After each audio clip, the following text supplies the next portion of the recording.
ಅದೇ ಕರಗಳಲ್ಲಿ ಧನುಷರಗಳನ್ನು ಹಿಡಿದು ನನ್ನೊಡನೆ ಯುದ್ಧಕ್ಕೆ ಬಂದುಬಿಟ್ಟೆ ಅಲ್ಲ ಪಾಸ. ತುಂಟ ಗಯ್ಯನ ನೆವದಿಂದ ನಮ್ಮೊಡನೆ ಜಗಳವನ್ನು ತಂದು ಬಿಟ್ಟೆ ಅಲ್ಲ. ಅವನು ತುಂಟ ಬಿಡು, ಆದರೆ ನೀನು ಅವನ ಹಾಗೆ ತುಂಟರ ಹಾಗೆ ವರ್ತಿಸುತ್ತಿದ್ದೀಯಲ್ಲ. ಓ ಭಾವ, ಓ ಭಂಟ ಭಾವಯ್ಯ, ನನ್ನದೊಂದು ದೊಡ್ಡ ನಮಸ್ಕಾರ. ಓ ಭಾವ,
ಸ್ವಭಾವ ಏನು?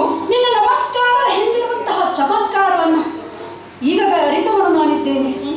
ನಮಗೆ ತಿಳಿದಂತೆ ನಮ್ಮ ಪ್ರಾಣಾಹಿ ಪಾಂಡವಾಹ ಎನ್ನುವಂತೆ ತಾಯಿಗೆ ಭಾಷೆಯನ್ನ ಇತ್ತವನು ನೀನು. ಹೌದು. ಅದರಂತೆ ನಮ್ಮನ್ನ ಇದುವರೆಗೆ ರಕ್ಷಿಸಿದ್ದೀಯ. ಈ ವಿಚಾರದಲ್ಲಿ ನಮ್ಮನೇನು ಆಕ್ಷೇಪ ಇಲ್ಲ. ಸತ್ಯ.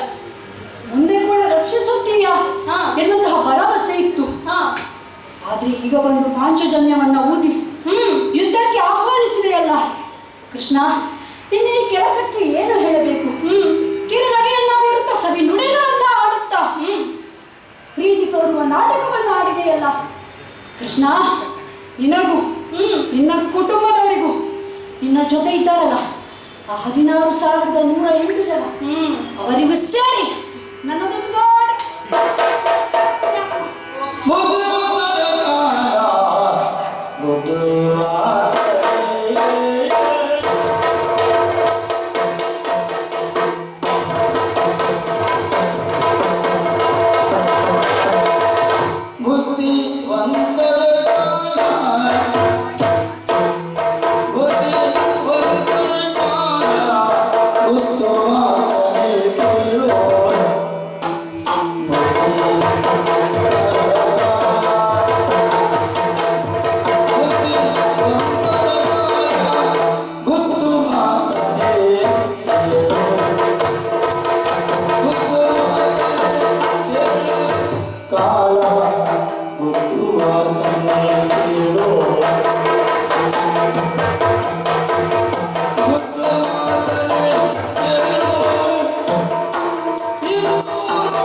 ಕಷ್ಟ ಬಂದಾಗ ಓ ದೇವ ಓ ಕೃಷ್ಣ ಎಂದು ಓಡೋಡಿ ಬರುತ್ತಿದ್ದೆ.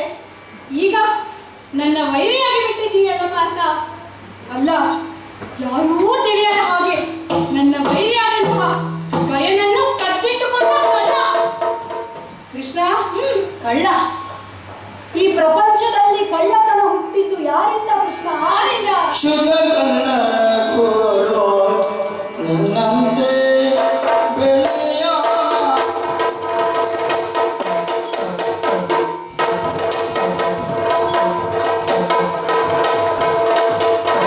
ಶುದ್ಧ ಕಳ್ಳರಾಗುವುದು ಶುದ್ಧ ಕಳ್ಳರಾಗುವುದು ಶುದ್ಧ ಕಳ್ಳರಾಗುವುದು ಶುದ್ಧ ಕಳ್ಳರ ಗುರು ನಿನ್ನಂತೆ ಬೆಳ್ಳಿಯ ಕದ್ದು ತಿಂದವನೇ ನಾನು ನಿನ್ನಂತೆ ಬೆಳ್ಳಿಯ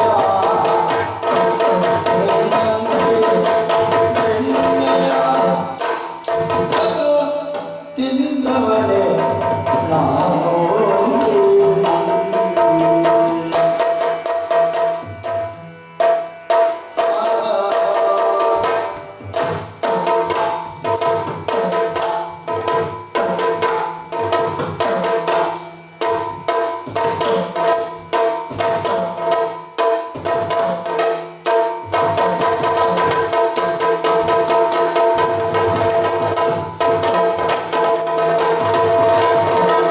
ಬೆಣ್ಣೆಯ ಬೆಣ್ಣೆಯ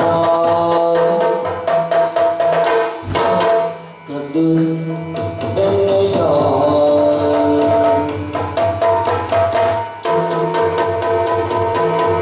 ಬೆಣ್ಣೆಯ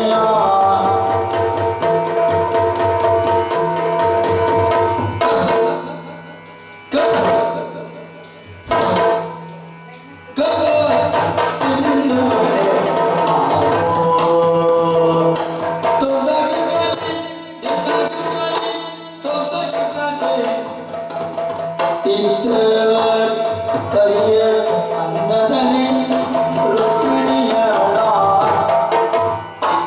ಇದ್ದ ಹರಿಯ ಅಂದದಲ್ಲಿ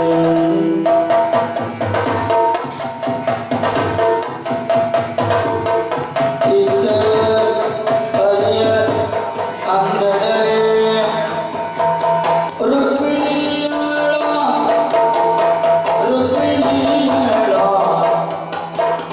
ಕದ್ದು ತಂದಿರುವೆ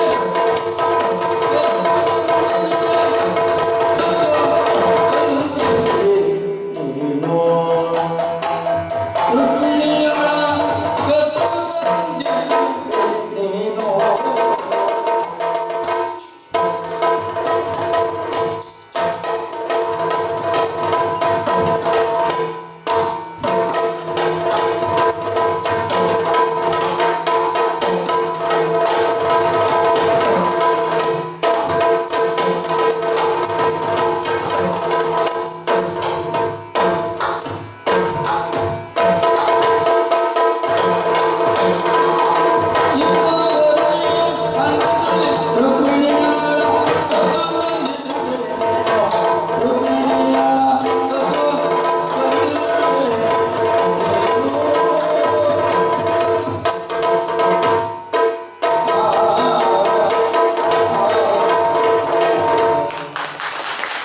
ಕೃಷ್ಣ, ಯಾರು ಕಳ್ಳ? ನೀನೇ ಕಳ್ಳ. ಹಾಯ್, ನಾನು ಕಳ್ಳ.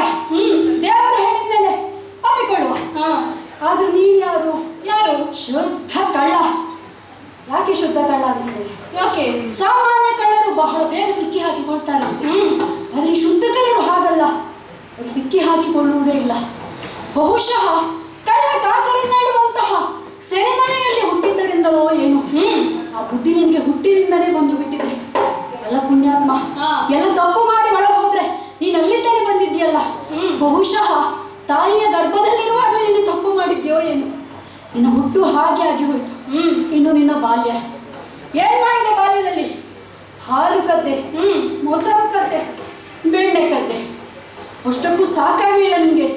ಅದು ಬಹುಶಃ ಚಿಕ್ಕದಾಯ್ತೇನೋ. ಕೊನೆಗೆ ಏನ್ ಮಾಡಿದೆ? ಹೆಣ್ಣು ಮಕ್ಕಳ ಸೀರೆಯನ್ನ ಕದ್ದೆ.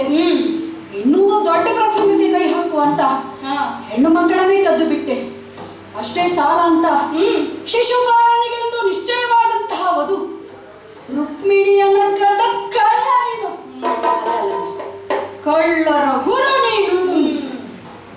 ಅಲ್ಲ ಪಾರ್ಥ, ಸುಭದ್ರೆಯನ್ನ ನಿನಗೆ ಕೊಟ್ಟಿದ್ದು ಹೇಗಾಯ್ತು ಗೊತ್ತೇ? ಹೇಗಾಯ್ತು?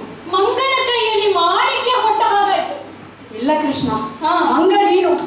ಬಹುಶಃ ರಾಮಾವತಾರದಲ್ಲಿ ಮಂಗಗಳೊಡನೆ ಬದುಕಿದ್ದಕ್ಕೋ ಏನು, ಆ ಬುದ್ಧಿ ನಿನಗೆ ಈಗ ಬಂದು ಬಿಟ್ಟಿದೆ. ಅದು ಬೇರೆ ಕರಡಿಯ ಮಗಳನ್ನ ಮದುವೆ ಆಗಿದ್ದೀಯ.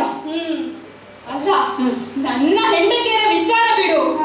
ಪಾಪ ಪಾಂಡವರು 5 ಜನರು ಒಬ್ಬಳೇ ಒಬ್ಬಳ ಹೆಂಡತಿಯೊಂದಿಗೆ ಬಾಳುತ್ತಿದ್ದೀರಲ್ಲ. ಛೆ, ನಮ್ಮ ಸಂಬಂಧಿಕರು ನೀವು ಎಂದು ಹೇಳಿಕೊಳ್ಳಲು ನಾಚಿಕೆ ಆಗುತ್ತದೆ. ಕೃಷ್ಣ, ಆ ದ್ರೌಪದಿ ಸ್ವಯಂವರದ ನಿರ್ದೇಶಕರು ಯಾರು? ತಾವೇ ಅಲ್ವಾ? ಮತ್ತೇನು ಮಾಡಿದೆ? ಏನು? ಬಲಿ ಚಕ್ರವರ್ತಿಯಲ್ಲಿ 3 ಅಡಿ ಜಾಗವನ್ನ ಬೇಡಿ ಅವನನ್ನ ಪಾತಾಳಕ್ಕೆ ತಳ್ಳಿದ ಮಹಾಪುರುಷರು ತಾವು. ಹೌದು, ಮಹಾಪುರುಷನಲ್ವೇ? ಈಗ ಗಯನನ್ನು ಬಿಡದಿದ್ದರೆ ನಿನಗೂ ಅದೇ ಗತಿ.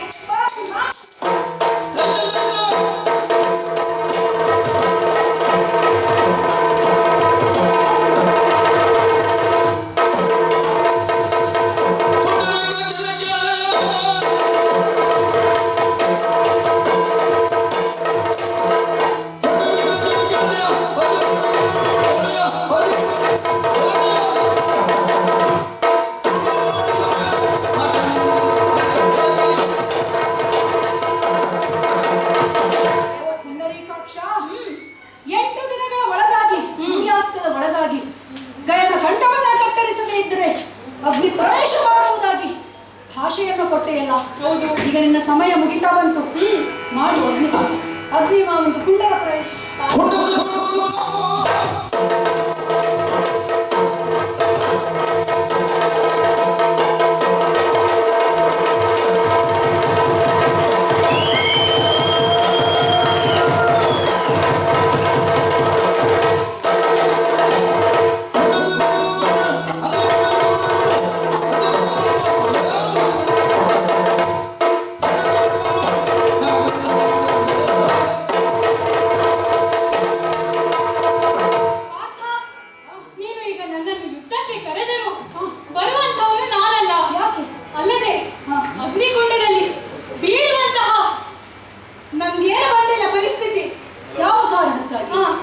ಆದರೆ ನೀನು ಈಗ ಕುಂಡದಲ್ಲಿ ಬೀಳಬೇಕಾಗಬಹುದು.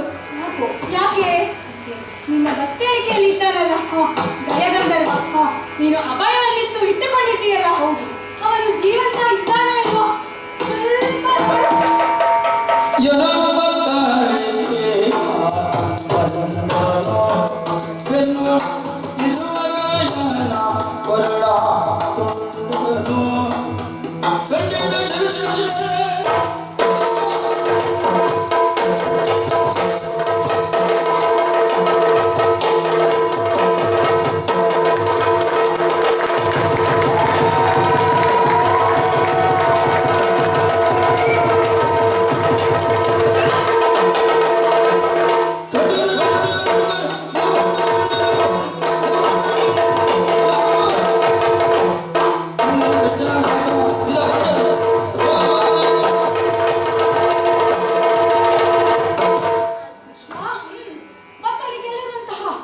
ಗಯನ ಕಂಠವನ್ನ ಕತ್ತರಿಸಿದ್ದೀಯಲ್ಲ, ಮೋಸ ಮಾಡಿದೆ, ಮೋಸ ಮಾಡಿದೆ.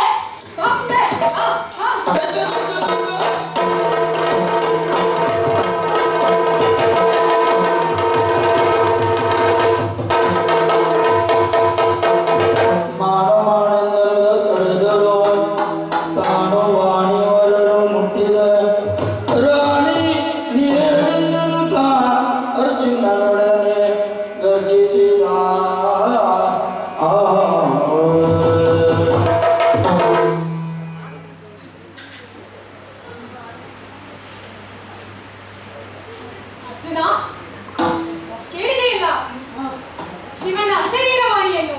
ಹೌದು, ಕೇಳಿದೆ. ಏಕೆ ಹೀಗಾಯಿತು? ಯಾಕೆ ಈ ಹೀಗೆ? ಗಯನ ಪ್ರಕರಣವನ್ನು ಮುಂದಿಟ್ಟುಕೊಂಡು ನಿನ್ನನ್ನು ಪರೀಕ್ಷಿಸಲು ಮಾಡಿದ ಒಂದು ಸಣ್ಣ ನಾಟಕವಿದು. ಏನು ದೇವ, ಪರೀಕ್ಷೆ? ಹೌದು. ಯಾಕೆ?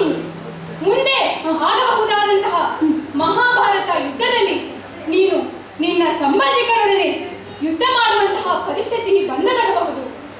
ಹಾಗಾಗಿ ಅಂತಹ ಒಂದು ಪರಿಸ್ಥಿತಿಯಲ್ಲಿ ನಿನ್ನ ಮನಸ್ಸು ಬಾಂಧವ್ಯದ ಸೆಳೆತದತ್ತ ಸೆಳೆದು ಬಿಡುತ್ತದೆಯೇನೋ, ವಿಚಲಿತವಾಗುತ್ತದೆಯೇನೋ ಎಂಬ ಸಣ್ಣ ಅನುಮಾನ ನನಗಿತ್ತು. ಹಾಗಾಗಿ ಈ ಪರೀಕ್ಷೆಯನ್ನು ನಾನು ಮಾಡಿದೆ. ಆದರೆ ಈ ಪರೀಕ್ಷೆಯಲ್ಲಿ ನೀನು ಉತ್ತೀರ್ಣನಾದೆ ಪಾರ್ಥ. ಹೌದೇ? ಲೋಕಕ್ಕೆ ಮಂಗಳವಾಗಲಿ, ಸರ್ವೇ ಜನ ಸುಖಿನೋ ಭವಂತು.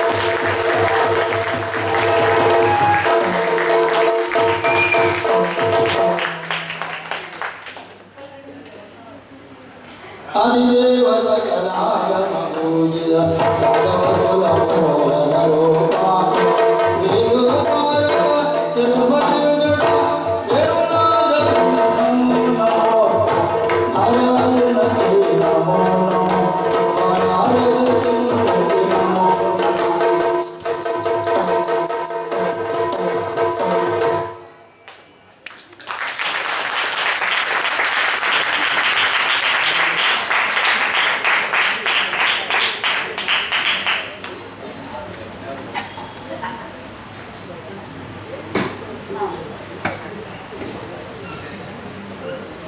ಇವತ್ತಿನ ನಮ್ಮ ಈ ಕಾರ್ಯಕ್ರಮಕ್ಕೆ